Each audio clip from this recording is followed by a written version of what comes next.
చూడుండ్రి ఇక రాగి పిండితోని ఎప్పట్లాగా సంకటి ఇక అవన్నీ మానేయండ్రి. ఇక గిట్లా పిల్లలకైతే ఇక లడ్డూలు చేసి పెడితే మంచిగా తింటారు. ఇక నేను మొత్తము రాగి పిండి అయితే జల్లెడ పట్టిన. ఇక ఎప్పటి నుంచో చేద్దామనుకుంటున్నా. పాకెట్లు తెస్తాడు మా ఆయన. ఇక పాకెట్ అట్లనే ఉండిపోయింది అనమాట.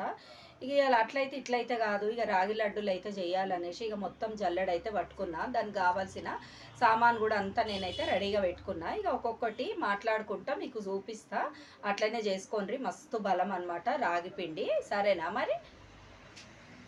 ఇగో గిట్లా పాకెట్లు ఉన్నాయి. ముందుగాల జల్లెడైతే పట్టుకోవాలి. ఇక పురుగు బూసి అట్లుంటాయి కదా, పట్టుకుంటే మనకి అనుమానం అనేది పోతుంది. ఇక మంచిగా ఇట్లా జల్లెడ పట్టుకొని పక్కన పెట్టుకున్నాక ఇక పొయ్యి మీద కడాయి పెట్టుకోవాలి. పెట్టుకొని అందులోకి నెయ్యి వేసుకోవాలి. నెయ్యి వేసుకున్నాక ఇక కాజు కిస్మిస్ బాదాం అన్నీ చిన్న చిన్న గోసి వేసుకొని అందులోకి వేసి కొంచెం సోంపు జరని నువ్వులు వేసి ఇక ఉప్మా రవ్వ కూడా వేసుకోవాలి. ఉప్మా రవ్వ వేసుకుంటే మనకి నోటికి అంటుకున్నట్టు ఉండయి అన్నమాట లడ్డూలు. చూడుండ్రి అన్నీ ఒకతాను వేయించుకోవాలి. ఒకతాను వేయించుకుంటే ఏంటంటే మాడిపోవు అన్నట్టు. చూడు తర్వాత ఇక అవి పక్కన పెట్టుకున్నాక అదే కడాయిలకు మళ్ళీ జరంతా నెయ్యి పోసుకొని మనము జల్లెడ పట్టుకున్న రాగి పిండి అయితే వేసుకొని మంచిగా వేయించుకోవాలి పచ్చివాసన పోయే వరకు.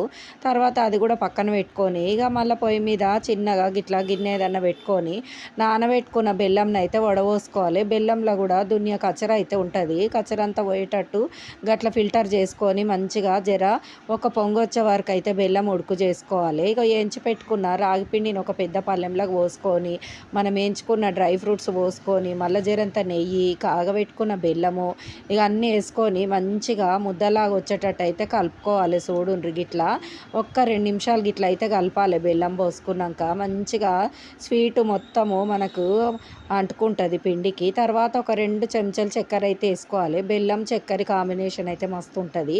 తర్వాత కొంచెం నెయ్యి వేసుకొని ఇట్లా మనకు నచ్చిన సైజు లడ్డూలు అయితే కట్టుకోవాలి.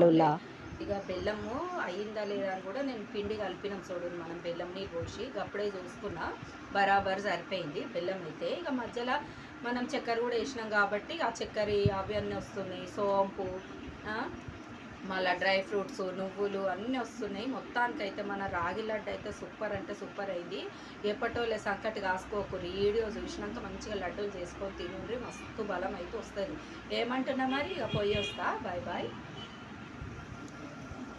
ఇక గిట్లాగా కట్టుకున్న లడ్డూలను పిల్లలు వచ్చే వరకు రోజుకొకటి ఇయ్యండ్రి. బొక్కల బలం మంచిగా వస్తుంది.